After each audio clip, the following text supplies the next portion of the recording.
Doty, recently retired from the practice of law, received her MFA in creative writing from the Rosemont School of Graduate Studies. Her short fiction and poetry have appeared in publications such as Pen and Ink Times, Rising Tide, A Treasury of Prose and Poetry, and Philadelphia Stories. She was a finalist in the Sarah Lawrence Short Story Contest, third place winner of the Pen and Brush Short Story Contest, and second prize winner in the West Virginia Writers' People's Choice Prose Competition. Ms. Doty received her undergraduate degree from Duke University and law degree from Georgetown University. She divides her time between West Dennis, Massachusetts, and Kearneysville, West Virginia. She teaches creative writing in the Shepherd University Lifelong Learning Program and is a regular contributor to the Shepherdstown Good News paper. When not writing, Ms. Doty and her husband are herding 7 grandchildren on their West Virginia farm. Please welcome Lee Doty. Samoset Beach was crammed with well-oiled strangers lying inches apart under a turquoise sky. The cloying smell of sunscreen irritated Lainey as she wove her way around beach umbrellas. The last hurricane had narrowed the beach, forcing her to tread carefully to avoid kicking sand on people's lunches. She passed Red River Resort, a Victorian behemoth overlooking the salt marsh, the beach, and Nantucket Sound. Gran told her it had been built by one of the captains who'd survived the whaling disaster of 1871. Judging by its odd prow-shaped veranda, Gran figured the resort's main building was a stand-in for the ship the captain had lost at sea. At last, Lainey reached her spit of land. It looked like a bear's paw and was her favorite place to swim. She had a clear view of the lighthouse, the marsh, the resort, and Monomoy Island. But because of the curves in the shoreline, no one could see her. Sunbathers never came out as far as the paw, since they'd have to lug their chairs and tents along. With sweat trickling down her back, at 13, Lainey kept her t-shirt on her stubbornly flat chest. She rummaged through her backpack, slipped on water shoes, and raced into the waves. The ice-cold spray didn't faze her, and the seaweed entwining her legs reminded her of gummy worms, making her laugh. For years, Gran had forbidden her to come to the beach alone, but they'd finally reached a compromise. If you take the life-saving courses at camp, I'll let you go by yourself. You're the best, Gran. But the woman's pale green eyes had closed for an instant. That is, when you turn 13.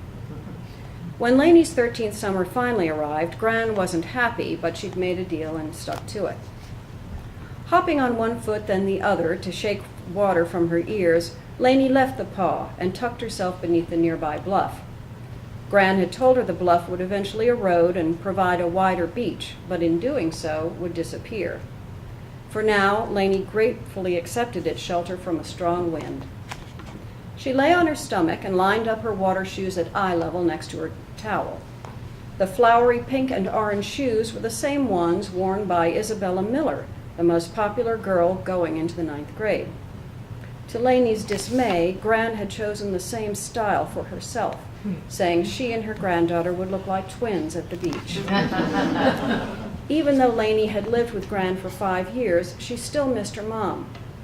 At first, her longing had hurt so much she could only whisper about it to Bark, Aunt Norma's dog, who of course understood about missing a mother, and allowed Lainey to burrow into his furry neck.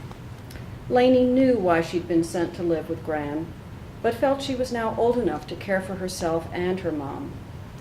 Gran would never agree to such a plan. Her mom's phone call from 2 years ago was enough to remind her why. "I'm glad you answered the phone, Lainey," her mom had said. "This is just between us, baby. Promise me you won't tell Gran. You get your things together. I need you. Promise you won't tell." "Okay, Mom, I promise. Are you coming here? You sound sleepy." "I'm coming to get you." Lainey hadn't broken her promise. She hadn't told anyone about the call. She'd only asked Gran where her suitcase was. Her mom didn't come that night and didn't call again for many months.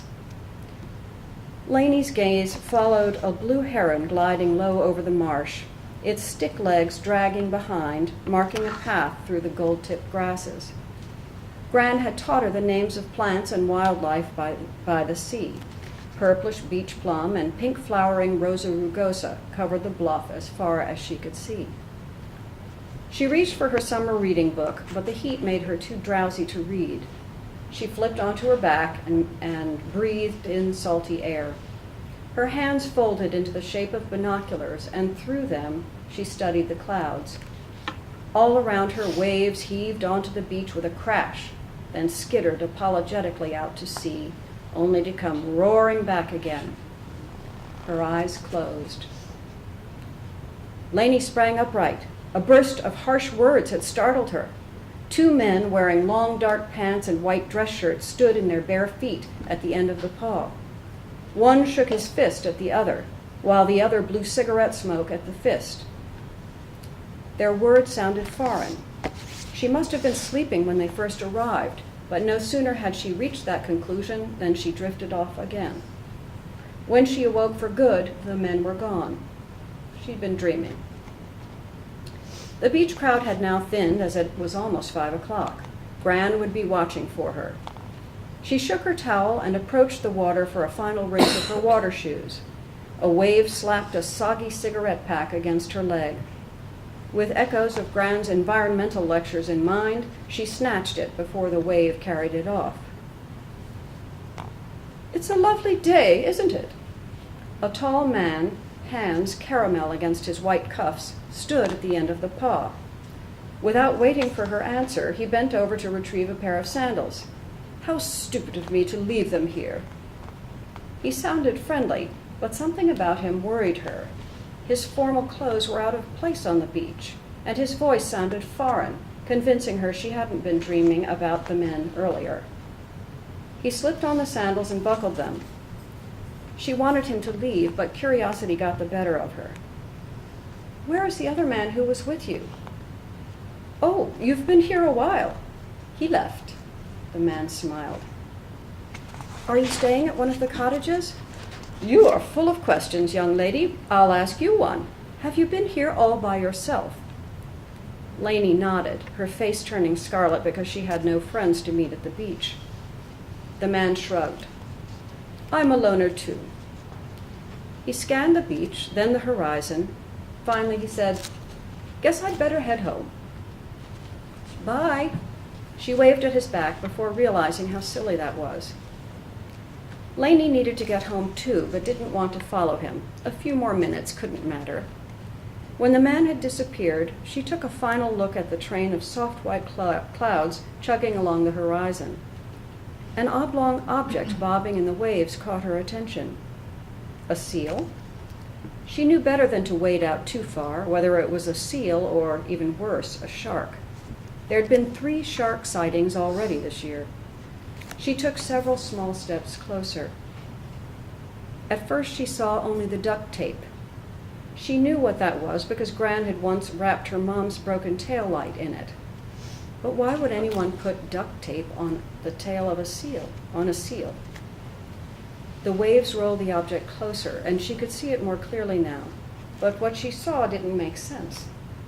A shirt? "No," she said aloud. She stumbled backwards, but couldn't look away. The object had a face, a man's face. He was staring at her. He kept staring at her. "No, no, no!" That's chapter 1.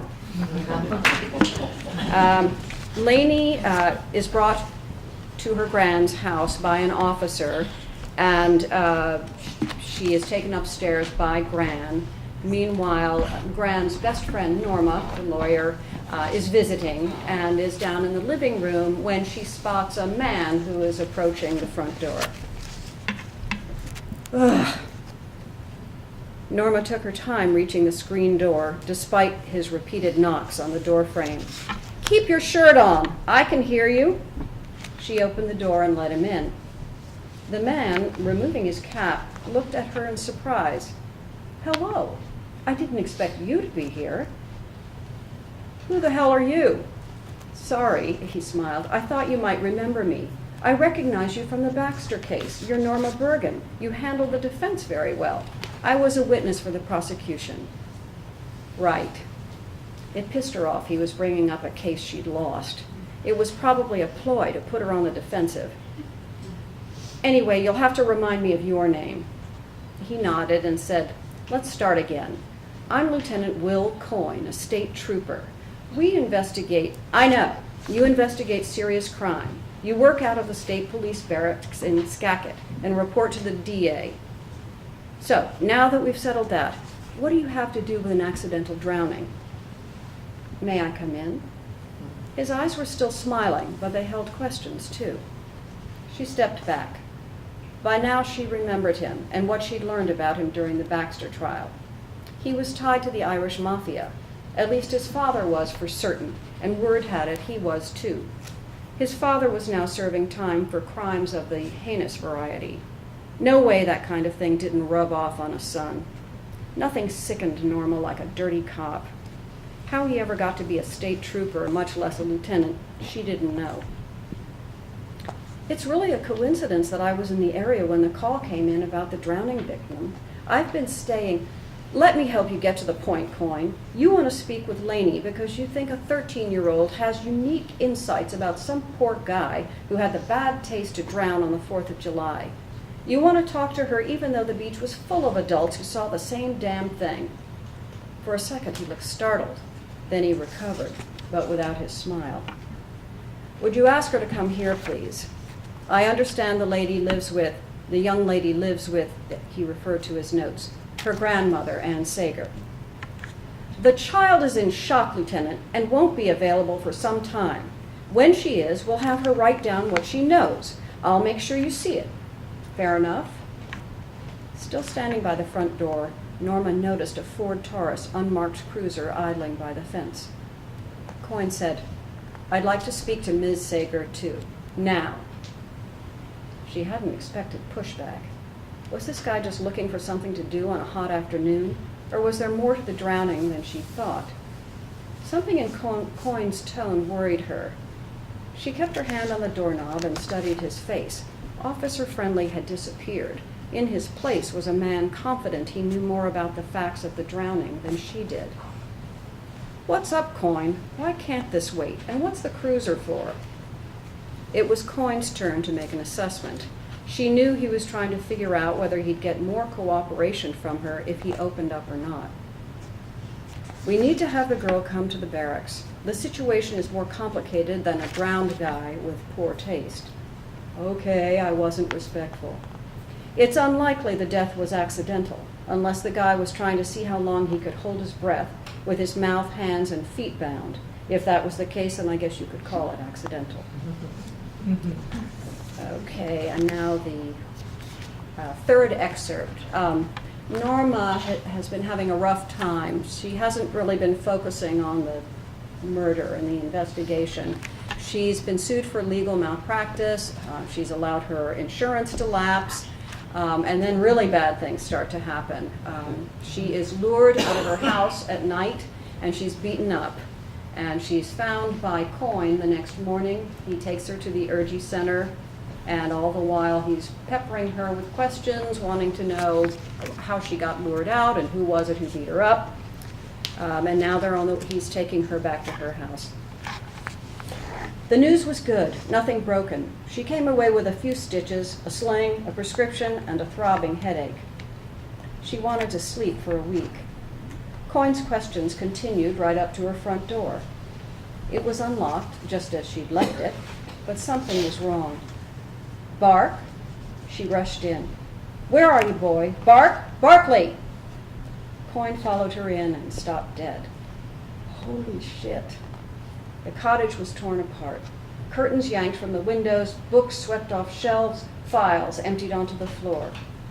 In the kitchen, the refrigerator door was propped open by a vegetable bin pulled out of its track, and juice from a broken pickle jar converged with spilled milk. Norma was blind to the wanton destruction. She found Bark by the back door, lying on his side. Deep grooves on her doorframe showed how hard he'd tried to escape. Norma ran her hand down his flank, still warm, but still. She placed her finger in the hole in his head, the source of the red pool his black fur was soaking in. From far away, she heard Coyne on his phone. Norma hadn't cried since she was a girl. She wouldn't now. Coyne called from the living room. "Got the crime scene guys coming. Forensics. You there, Norma?" He found her lying beside Bark, humming softly in his ear. "Oh, no. I'm so sorry, Norma." She sat up. "You should be. If we'd come here first like I wanted to, he might still be alive." Coyne paused, then left her alone, and only returned when she opened the back door. He explained that she couldn't move the dog or bury him until the bullet was removed. He got on his phone again, supplementing his earlier report with details about the dog. Norma walked to the edge of her yard. Down the bluff, the tide was receding. She thought of all the years she and Bark had walked to the beach at the beginning and end of each day for their silent, companionable stroll, as necessary to one as the other. The pounding surf made her think of the dead man who'd rolled in with it just yesterday. He and Bark had died for the same reason. They were impediments to someone's plans. "Norma?" Coyne had followed her outside. She didn't answer. She was too busy connecting dots. The intruder was a killer, of her dog certainly, and maybe of the drowned man.